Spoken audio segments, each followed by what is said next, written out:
अब चलते हैं शॉर्ट क्वेश्चन नंबर 27 की तरफ, जिसमें हम लोग डिस्कस करेंगे कि हमारे पास कुछ मेजरमेंट्स हैं, वो अगर प्रिसाइज पोजीशन को शो करती हैं किसी इलेक्ट्रॉन के लिए, तो क्या वो मेजरमेंट्स प्रिसाइज मोमेंटम को भी शो करेंगी उसी ऑब्जेक्ट के लिए, इलेक्ट्रॉन के लिए, या नहीं? आइए देखते हैं। According to Heisenberg uncertainty principle, इस प्रिंसिपल के मुताबिक ये इम्पॉसिबल है कि जो मेजरमेंट्स हैं स्टूडेंट्स, वो प्रीसाइज पोजीशन और मोमेंटम ऑफ इलेक्ट्रॉन को at the same time show करें।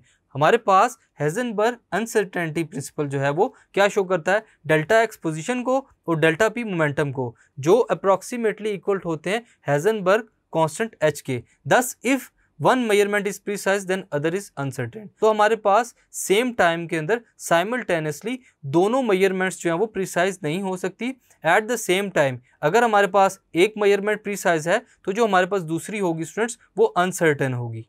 Thank you.